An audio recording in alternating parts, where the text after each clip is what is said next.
Paraleliped formalı cisim suyun içərisindədir belə. Məsələn, mayenin içərisində, məsələn, suyun içərisindədir. Nə? Suyun içərisindədir. Bu cismin üst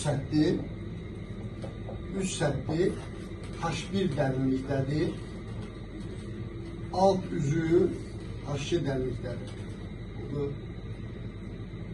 Mayenin səthinə atmosfer təzyiqi düşür. Atmosfer təzyiqdə piyesini mən işarə edeyim. Piyesini mən işarə edeyim. Bu üzrə düşən təzyiq bilirsə nə qədərdir? P1 bərabərdir atmosfer təzyiqi üstə gəlsin ρg H1. Üst səthdə bu təzyiq düşür. P1 təzyiqi düşür. Bu təzyiqin hesabına bu səbəb aşağı istiqamətdə görürsən, baba, bu üst səthi aşağı sıxan F1 qüvvəsi yaranır.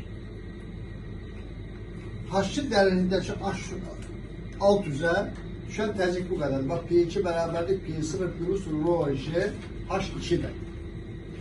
Bu təzyiq belə təsir edir. Bax, altdan yuxarı belə təsir edir. Bax, bu alt üzə görürsən. Burada əmələ gəlir hansı qüvvə? F2 qüvvəsi yaranır. Aşağıdan yuxarı F2 qüvvəsi yaranır.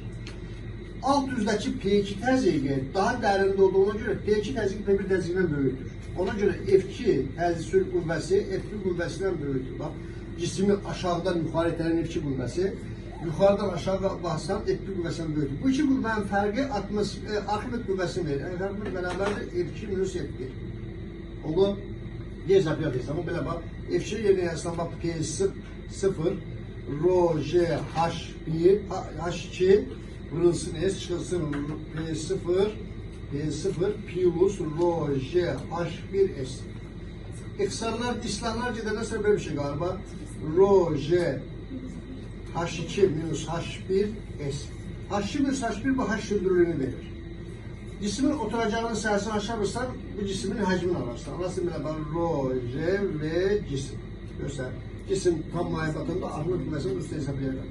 Cismin dərinə aparanda F1'də artır, F2'də artır. F1 10 Newton olsa F2 10 Newton artır, fərq dəyişmir. Yəni Arximed qüvvəsi dərinlikdən asılı oldu. Əlbəttə biz burada mayenin sıxlığını dərinlik getdikcə dəyişməz hesab edirik. Yəni mayeni birinci ses verir. Bir şey də deyim bax, bu səthdə götürsən, bu səviyyədə götürsən, bax buradakı təzyiqə bərabərdir. Ona görə ki, bu P3 təzyiqi P4 təzyiqinə bərabərdir. Onda bu üzrə düşən, bu hündürlükdəki F3 qüvvəsi F4 qüvvəsinə nə deyir? Bolluca bərabərdir, işarət kəsdir.